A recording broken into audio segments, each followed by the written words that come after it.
I've grown up through starting in a workshop when I was 13 years old, taking a 2-hour train trip to the workshop and back to do an hour's work sweeping floors. My parents were gracious enough to fly me down to Melbourne and back to Brisbane again during the school holidays.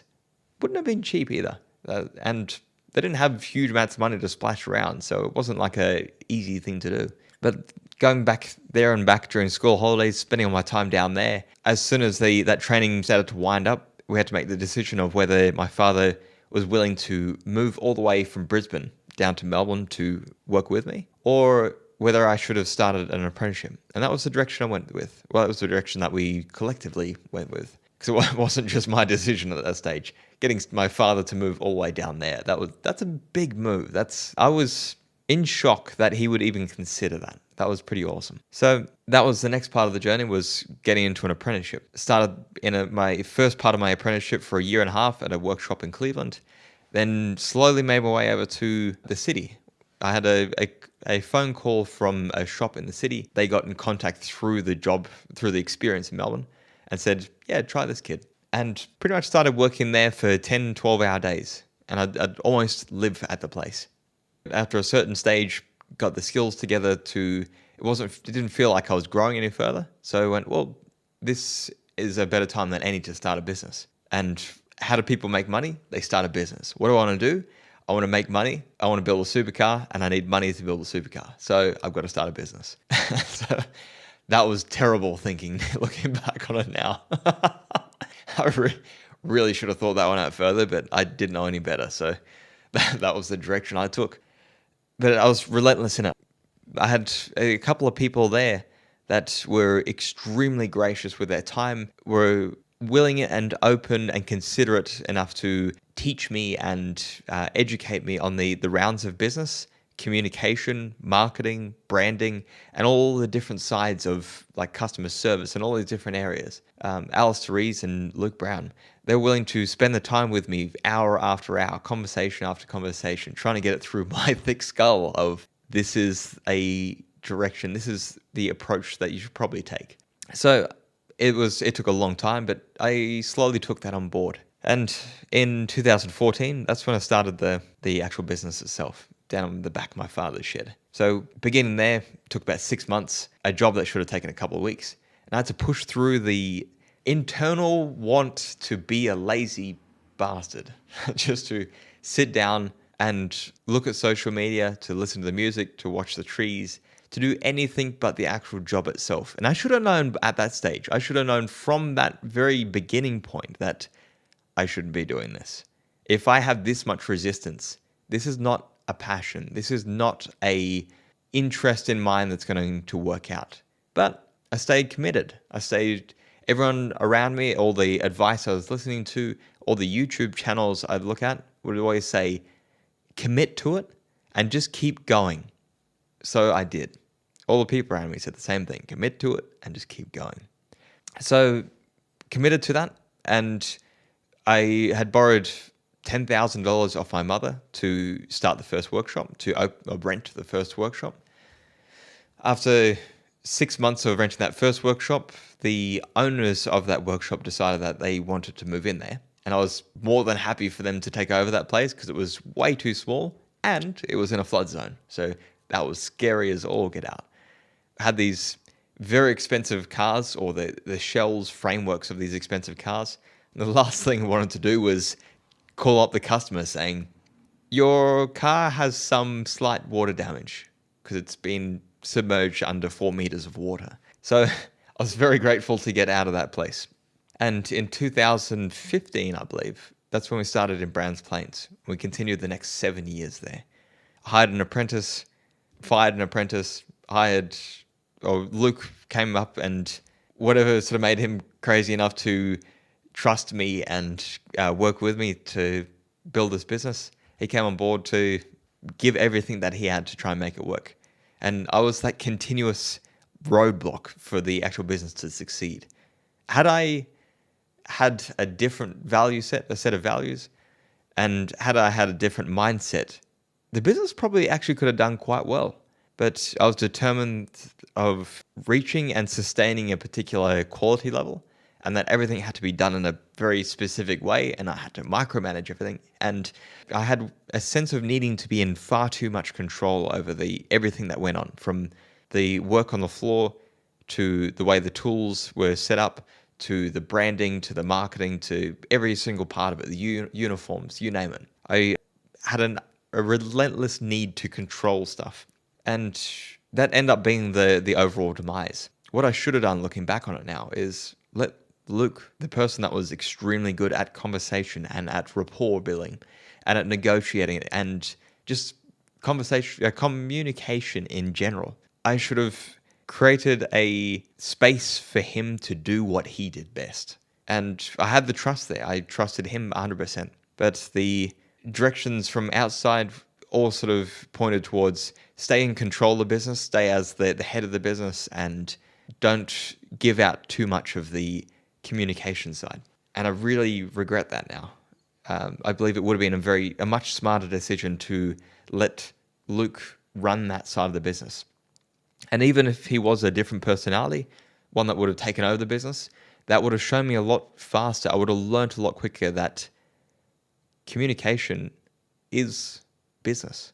Communication is the fundamental core of what makes a business work. If you don't have extremely good communication skills, or to put it in another way, a business is as successful as the limit of your communications. A business will grow to the ceiling of your communication abilities. And if you don't have the communication abilities, and you can find someone with those communication abilities, and you trust them, and you can build more trust with them as time goes on, they should be the person that manages the business, or even if not the business itself, manages the clientele. They are there to build rapport and build the communication with the clientele. And you're there to make sure that guy has the tools to keep building as much as he possibly can. If you're putting the pressure on him and the responsibility and accountability on him, he's just going to start his own business. And why wouldn't he? In this case, Luke didn't want to start a restoration business. He was just like, I want to help some people. And you're someone that I can help, and I have a good relationship with you, so I want to help you. But even in the circumstance that he was there just to make money, if it created the situation, if I was the accompanying factor in the business that made the background, the systems work, the operations work, and he made the foreground, the communications, the negotiations, the sales and marketing work, that would have been such a brilliant team. There's so much power in that. There's so much opportunity in that to grow. Anyhow, so that was what I'd see as the failing point of that business, alongside the fact that I made the commitment to continue with it no matter what, without understanding my core values. And I wish I did understand how to define core values a lot earlier on. I had the drive to find out core values, and I had the want to understand what core values were, but I couldn't find the right information. I couldn't find someone that could really describe and define, this is what core values are. Think about these questions. Ask yourself these things. If I had looked into that from the very start, I think I would have been on a different path. And the other thing is, if I had known how important communication was, how important the ability to say what you intend to say and be able to translate a message from your mind to someone else's mind, with the emotional message going along with the informational message. I wasn't aware of and couldn't understand or comprehend the emotional message, because that's the thing that people pay more attention to than anything else. How does this person feel about what they are saying? Do they have the right intention for me? What is their intention for me? And I couldn't see the forest through the trees. I could see information. I was saying the informational things that I thought were important, and I couldn't see what was valuable to other people.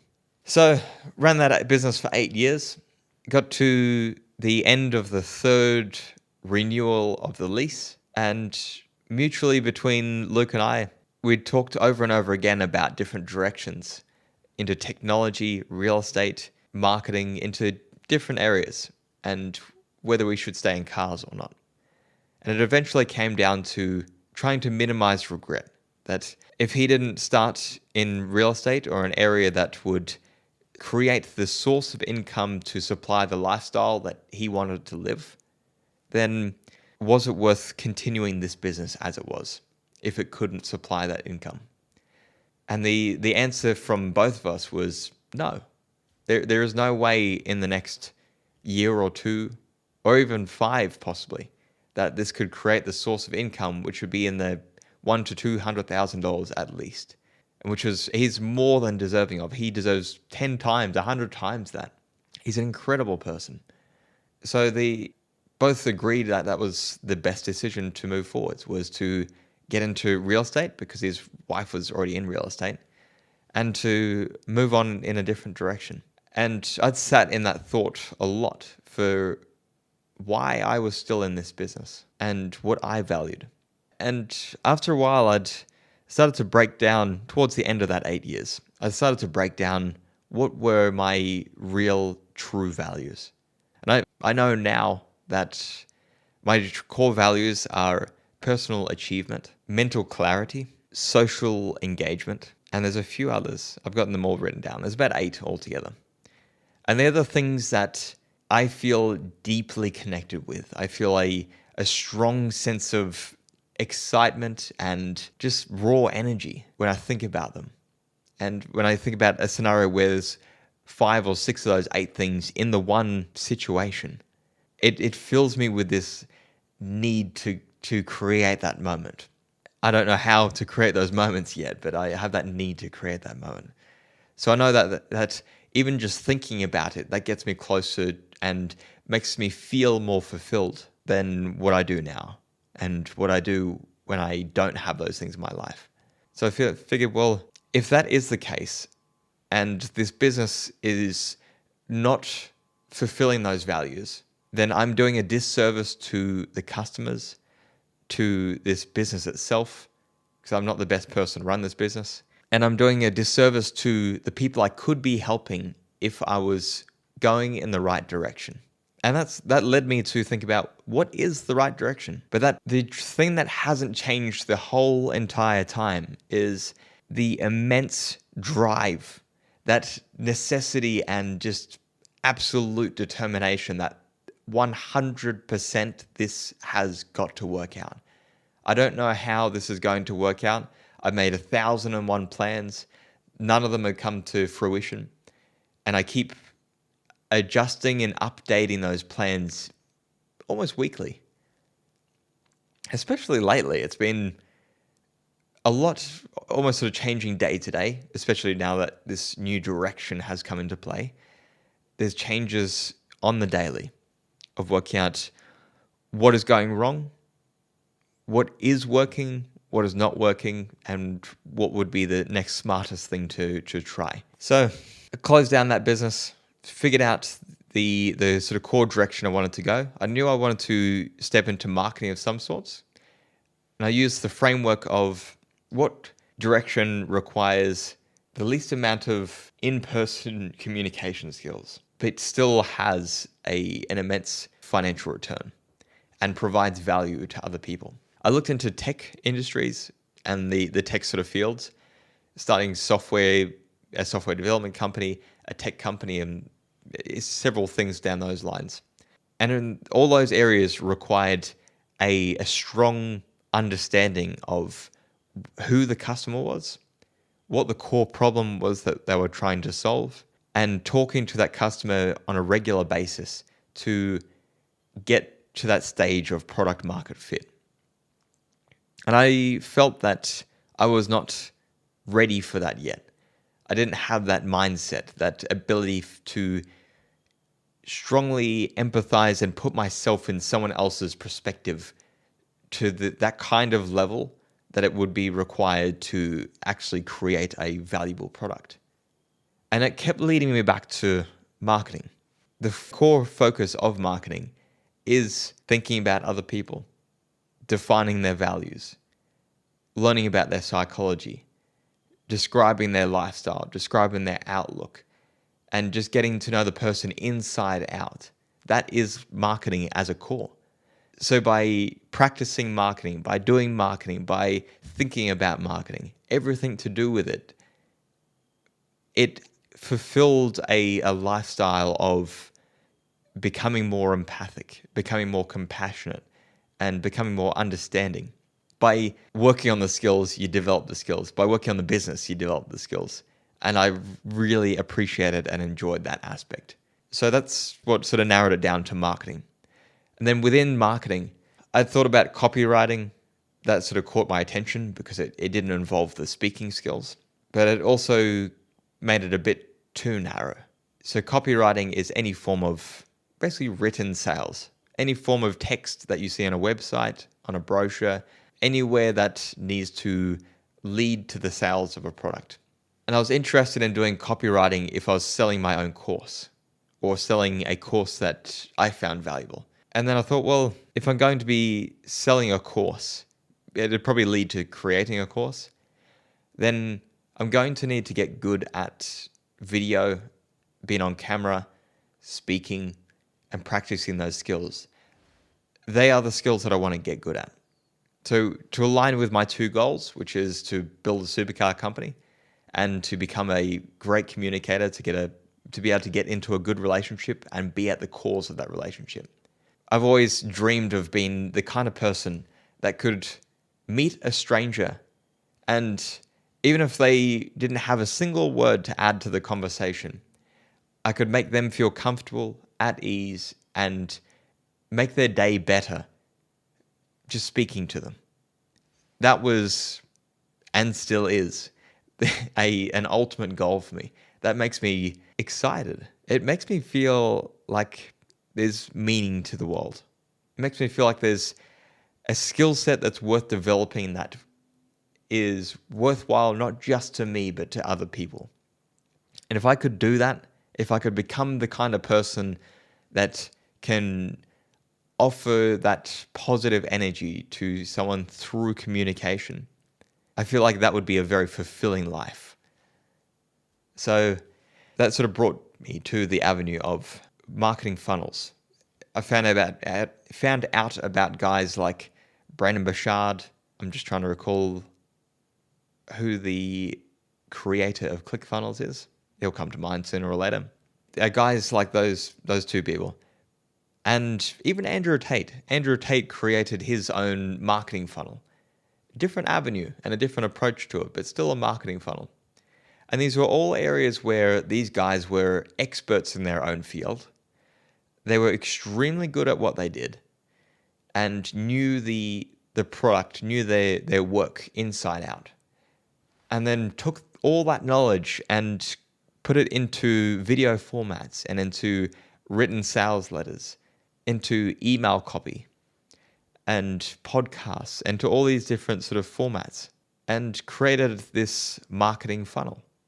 It was this open-ended funnel that started off with free social media content where they could provide surface level value that helped people in a high level what way? Top 3 steps, how to see things in a different way, kind of way. And then as you got deeper down the funnel, you sign up to their email list for free, and then you might come across a $10 book, and then into a $100 online video course, and then into a $1,000 in-person experience, and then into a $3,000 or $5,000 personal seminar. And I've been to a couple of these things. I went to a Mark Boris seminar. I went to Brandon Bouchard's seminar as well. So I'd had experience in the environment of these products. And I'd seen this kind of business model and this business style played out over and over again. And it was something that I liked. It was a style of business that I enjoyed. It made me feel hopeful and prosperous about the future. And I'm not sure if that's the right word, but it made me feel that there was a information and people out there that were willing to help me achieve my goals. And that was cool. That was something pretty awesome to me. I'm not stuck here alone. I'm not here by myself forever. There is people out there that, even through financial incentive, if that is their core, or through some other means, they are willing and open to share their mistakes, their successes, their insights, and their knowledge on how they achieve their goals. And compared to where I'm at right now, they're a long way ahead of me. And so they could provide a lot of things that I have no idea about. So that's what led me to marketing funnels and doing this creators style content. Getting into podcasting, YouTube videos, Instagram shorts, and written format letters. And I'm excited about each and every one of those things. I can't wait to do more of those things. And it sort of led me down to where I am right now, which is, right after I hurt my back, back's still a bit sore, trying to do a deadlift and felt something click. That was not good. Stopped me from walking for a few days. So it led me to where I am right now. I have a topic, which is communication skills. And I've frameworked that in by, there's people out there that work on inner psychology. And there's people out there that really help in the conversational game. Once you're in the conversation, how to keep it going and flowing in the direction that you want it to go. But an area that I've found very gray, unknown, and I haven't been able to learn the skills that I want to learn and that I want to personally develop. And I imagine that there's a lot of other guys in the same position, is to be able to practice skill sets at home by themselves on creative talking and how to not run out of things to say in the conversation. See, a lot of these guys that I've seen so far, they teach the basics of talking, and then they go, well, here's your first mission. Open 5 groups a day and tell them a story disconnecting the emotion from the words. It's like, you what? What? Here's a sword. Fight this army of 1,000 people and don't die. It's like, where's the build into it? Where's the stage and the development of skills? You're just sort of like jumping into the boxing ring with Mike Tyson. Survive 3 rounds with Mike Tyson. It's like, okay, I'm not going to do that. I'm honestly not going to do that. I'm willing to jump into some crazy situations. And I've put myself out there a bit. I've gone to clubs and spent a bit of time out in social situations. I've run into all these sort of problems. I've had some mild success. But I didn't feel any of that really helped get past this initial phase. And I've still been stuck in that because every conversation I've gone to in the city, whether I've been drinking or not, I still end up hyper stuck in my head. And I'll be out there for 5-6 hours at a time. And at the stage, I was working the business, so I didn't have the flexibility to just spend a whole week in the city. I'd be at work till 8, 9, 10 p.m., depending on how sort of far behind I was on a project. And then back there at 7 o'clock in the morning. So it seemed like a massive gap between work on your inner self and just be good and get good at talking to people by jumping into situations. It's like there has to be something in between. So that seemed like the niche market that I should step into.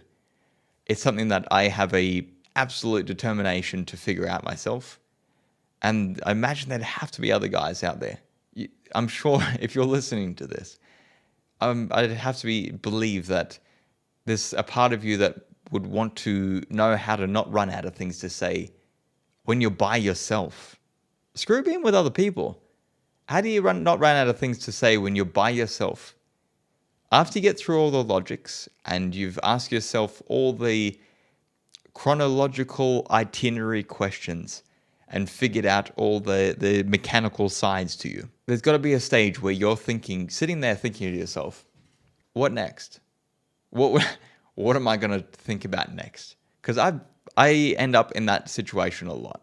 Maybe I'm stupider than most. I don't know. But I don't feel I am. I feel like I'm pretty damn smart. Maybe too analytical for this specific topic. But I believe that there is a way around it. I think there is a way to learn creative speaking, learn creative conversation without being in the middle of it and hoping that it works out. So that's the core topic that I'm planning to delve into. And it's sort of leading to the general broader topic of becoming a man. Because I think it fits into this 4-level sort of system of becoming a man, or 4-level development.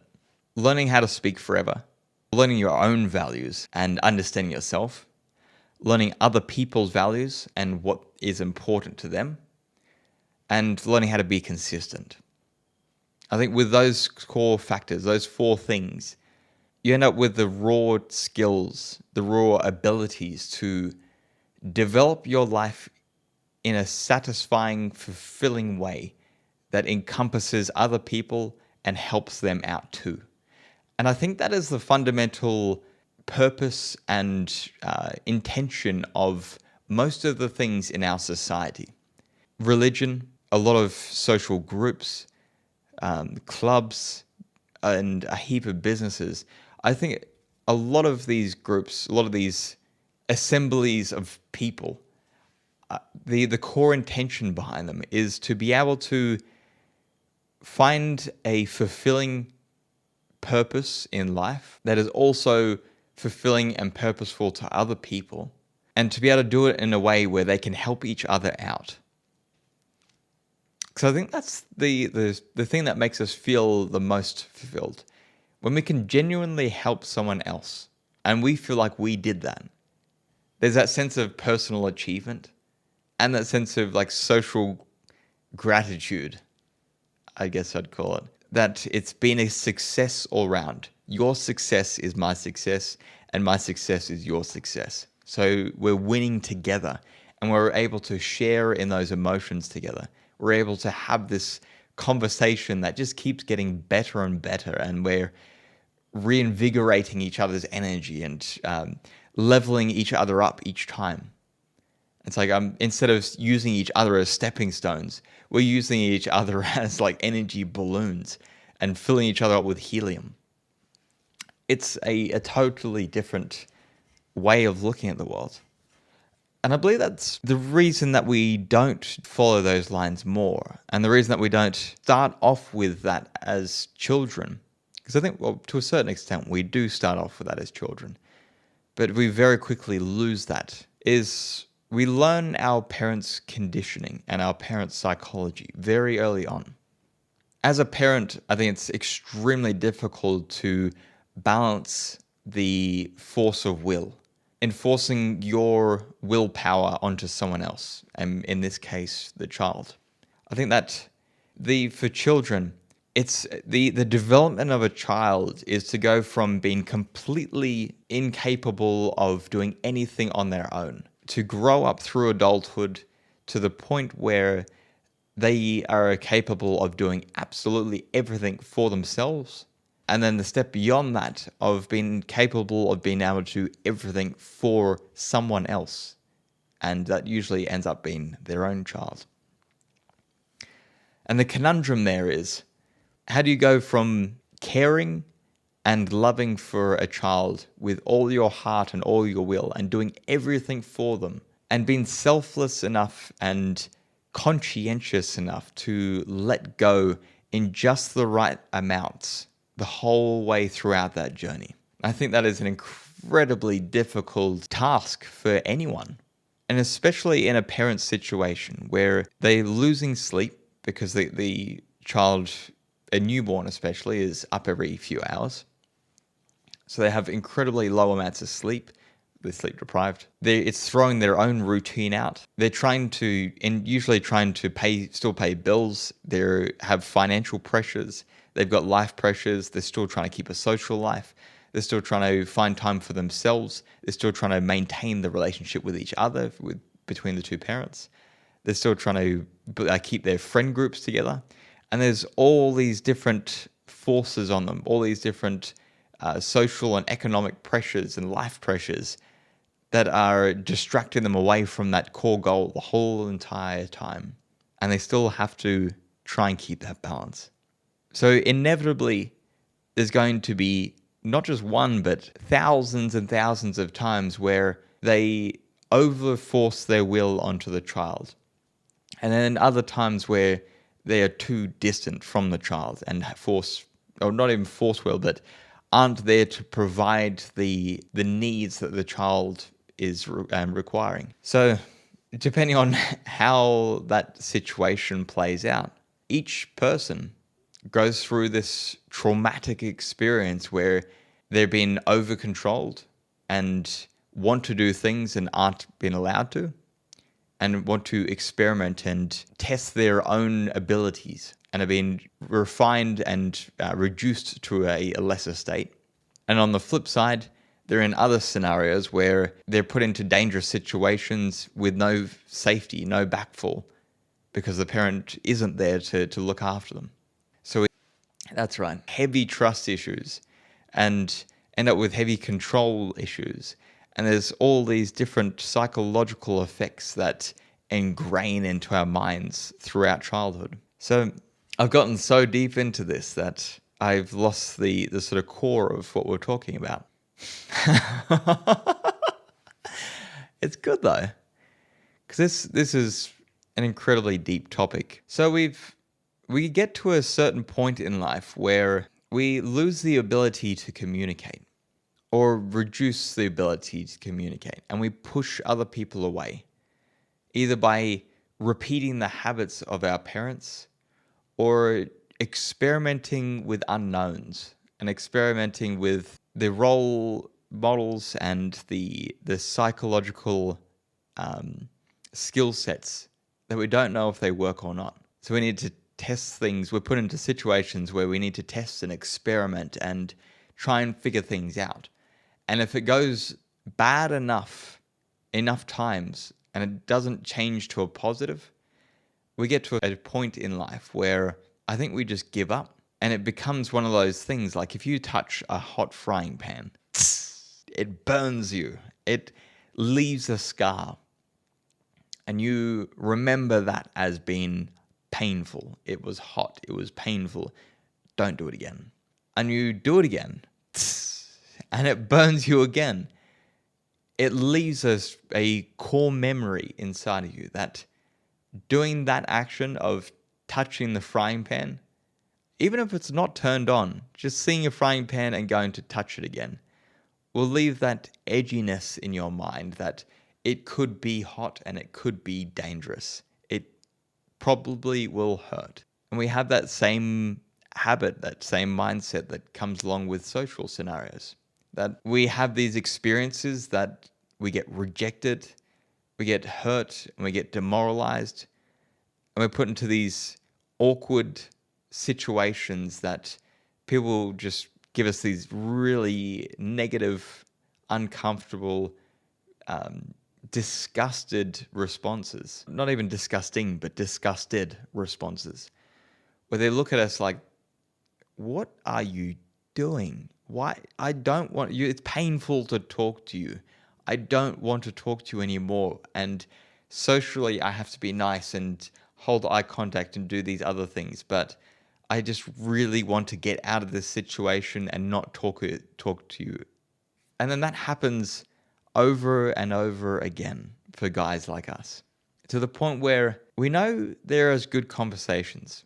We've had experiences where someone's wanted to talk to us, whether it's just our mother or someone else, but someone's wanted to talk to us, at least. So we know they exist, but it seems to be in other people's control. And that's where I think it's the understanding of it is lost. Other people seem to think that it just happens. Sometimes it goes well and sometimes it doesn't. But the reality of it is, it's up to the people and what they choose. Do they have the ability to make it go well? Do they have the self-control and the free associative creativity, the ability to just come up with stuff on the spot, to fill in the areas where the other person drops the ball? And if one person has that ability, the conversation can go okay pretty much no matter what. If both people lack that ability, and they have it in some circumstances, but it's not a conscious choice, then no matter what, it is going to get to a stage where it falls over and is not going to be able to be picked back up. And they're always going to believe that it just happens. Sometimes it goes well, sometimes it doesn't. And then you get to the rare circumstances where both people have that ability. And they get magnetized to each other. They're drawn to each other because they know if they drop the ball, the other person's got it. And if the other person drops the ball, they know they've got it. So it just becomes this whirlwind of fun and excitement and interest and just a total journey together. That is the experience that I think is absolutely amazing, and that I think a lot of people miss out on. And a lot of people, I don't even know if most people understand what that is.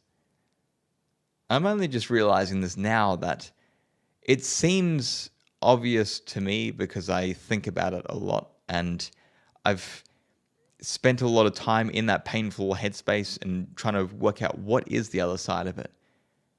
But now putting it into that perspective, it seems like it's so subconscious and socially decided, or such a social norm that it should just be that way, that we don't expect anything else, that most people don't think that there is another way around it.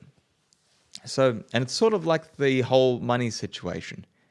Everyone's become so conditioned in their conversation, the words that they use, the phrases that we speak to each other, that working a job is the normal. Working a job is how it should be. When the reality of it is investing, running a business, becoming good at communication, and using your mental capabilities to make money instead of your physical output.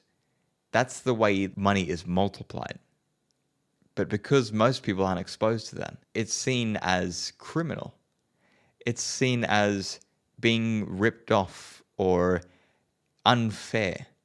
Because if they're wealthy, if they're extremely rich, how did they get rich? They must have stolen it. They must sell drugs. They must raid banks.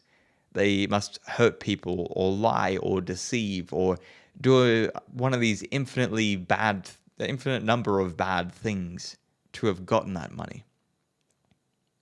But when you look into people that do have money, extreme amounts of it, and specifically the guys that have extreme amounts, Elon Musk, Jeff Bezos, Warren Buffett, all these kind of guys, they've created systems, platforms, and situations where they are creating so much value for so many people that they cannot help but make more money. Jeff Bezos created a platform, a business for people to start businesses.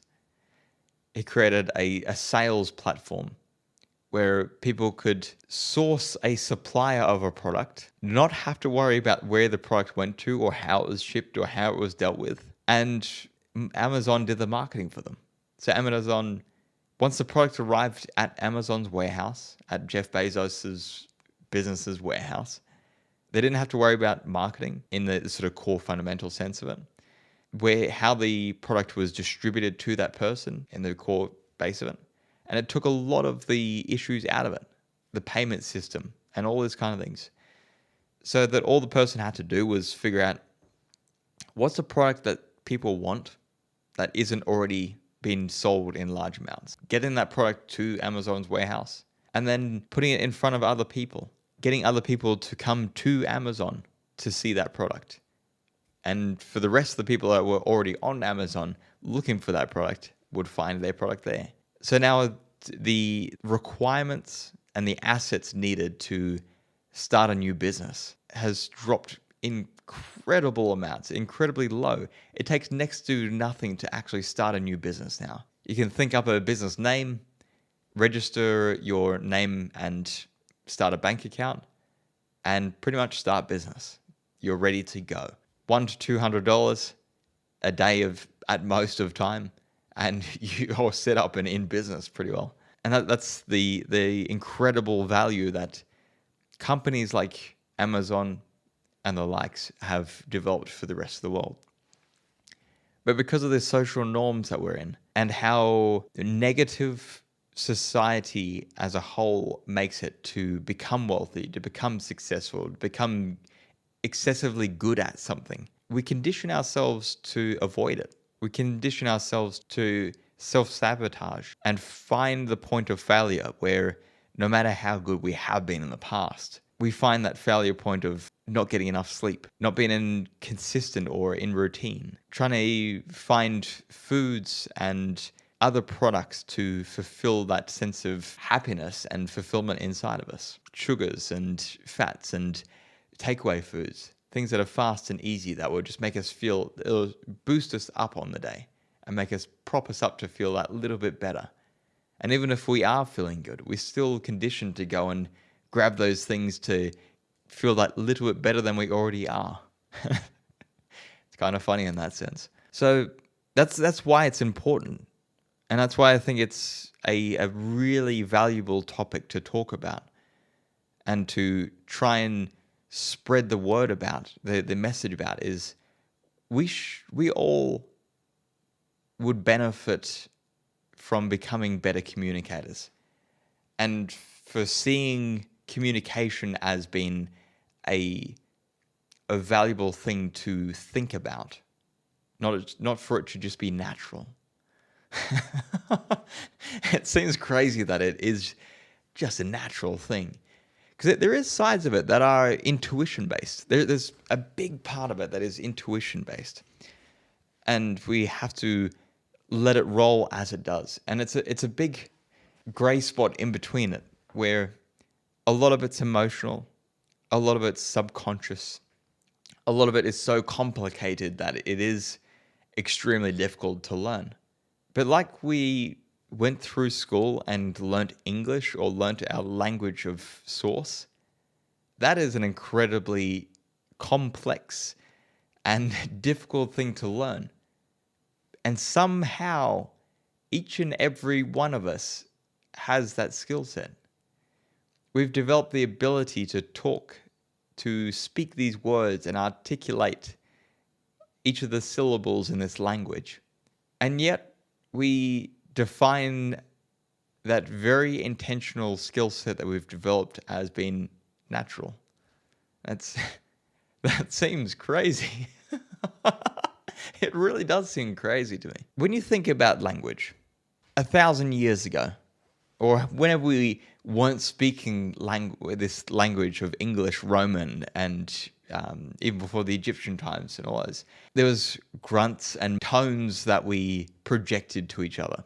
And the rest of it was body language. So the actual words themselves have been a very recent addition in the human artillery, the human toolbox. So the fact that we could get by, survive, and live by just grunting and moaning to each other, and then somehow, at some stage along the way, a group of us have, over the years, developed or even become conscious that, hey, we could take these tones and syllables and all these noises that we're producing and make them more specific and be able to articulate different things to each other instead of pointing to a tiger or a lion that could be nearby that could attack us.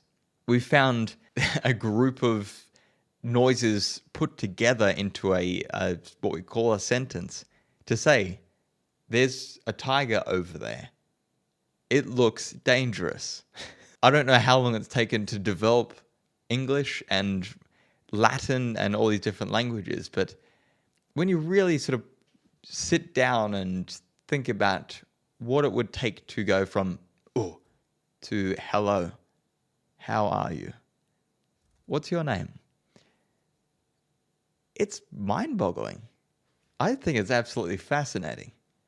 And it's become so ingrained and so subconscious to us that we don't even know we're doing it. We don't even realize that language is a creation of humanity. That just blows my mind.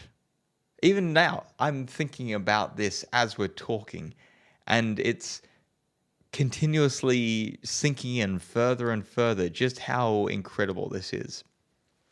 So getting back to the point, the direction that we're sort of going in, talking about communication and specifically filling in the gap between inner psychology and being in the conversation itself. That sort of gap of never running out of things to say, filling in the problem of the blank mind.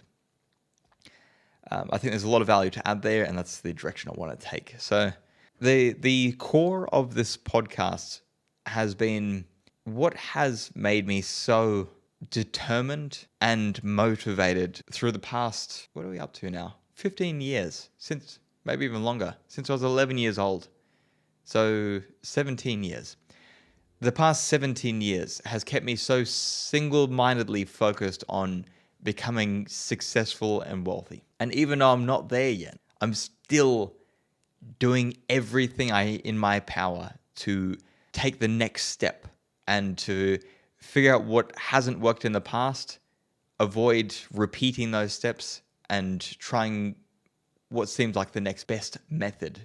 So last year, the focus was to get good at going to the gym and working out. So I created systems and slowly built working out into my life. I started doing 2 push-ups a day. That was 2 push-ups. Before I got into the shower, I thought if I do them with linking that to the habit of having a shower, then there's something awesome to link it to. I'm already sort of in the motions of moving around. So if I just added into that motion, getting down on the floor, doing the 2 push-ups, and then getting into the shower, then I wouldn't really have an excuse not to. It would be kind of self-sabotaging to not do it. And that worked. And it worked really well. I kept doing it day after day after day after day. And I slowly expanded that out after a few months of just doing 2 push-ups a day. After 2 or 3 months, started doing 5 push-ups a day, then 6, then 10, and slowly grew it out until the fact that I started to get muscle agitation during the day, where I had that feeling of wanting to lift something heavy and exert in a much sort of more aggressive way. And that's when I thought, now's the time to go to the gym. Now's the right time. I'd instilled the habit of consistently working out daily, doing it every single day. So the next stage was to increase the intensity. And I wanted to learn through that. The thing that I had in mind the whole time through that process was I'm not consistent in any way I've chosen before, aside from just being persistent at wanting to be successful. I haven't consistently woken up at the same time every day, unless it's been for like a couple of weeks at a time, then I break that cycle. I haven't consistently stuck with a diet, a workout plan. There's no other thing I've sort of mentally chosen to stay consistent with in terms of like a daily routinal habit. And I'm not counting the workshop or the business into that, because that was a position I'd put myself in where I was accountable to other people. So I didn't really see that as being a daily choice, because I didn't want to go back there. I was accountable to other people, so I had to turn up. Where the push-ups, there was no accountability whether I did them or not from other people. It was purely up to me of, am I going to do this today because I want to do it? And slowly building in those systems and habits to repeatedly do that every single day. And now I get to the stage where I'm thinking about it a lot of the time and I'm excited to go there. I can't wait until I'm back out the gym to bust out that next session so I can feel that sort of muscle agitation and push myself through that exertion, because it's satisfying to work. It feels good to find your limits and have that situation where you can repeatedly test your limits. And it's good. I like it a lot. So yeah, coming back again to the sort of core of this podcast has been what has kept me so determined and motivated this entire time, the past 17 years. Because I think that's the one success that I feel I do every single day, that I could have some insights into that might help other people. There's something inside of that I'm hoping has been reflected throughout this whole talk, that has been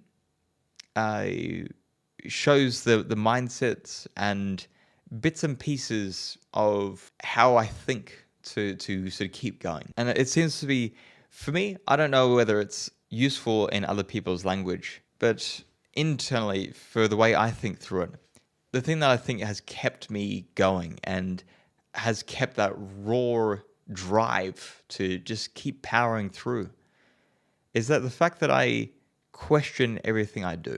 And I see if that's going to get the results that I want. And then if I figure out that it's not going to get the results that I want, I keep that thought there and find the new thought and then compare it to the last one. And it's this constant build up of thoughts in comparison and then putting a new thought on top. And then there's this whole framework, this reference framework that I've built up over time, where every decision's been made through a logic framework. When I make a new decision, I have this whole history of references of decision making that I go, well, does it fit into this? Does this fit into the physics way of thinking about this? Does this fit into the psychology way of thinking about this? Does this fit into the mechanical way of thinking about this? And there's all these different comparisons I can make to it from all these different directions. And when it aligns up to all of them, now is a time to commit to it. And that was the stage I got to at the business too, was all these people around me are saying, just keep going, commit and stick to it, and eventually you'll be successful. But at the end of the mark, it became obvious through all those comparisons, through logic, where I was able to write it down in clear words on paper, why it was a bad idea to continue and why it was a bad idea to not move into this next step. And that gave me the absolute certainty that I needed to move on. And I think that's where we should end this here. And yeah, come back to this another night. Because I think this is a powerful way to communicate and a really good way to elaborate on a lot of different thoughts with a single underlying vision to it all. I think to have that underlying vision throughout a series of podcasts, yeah, I think this is a good thing.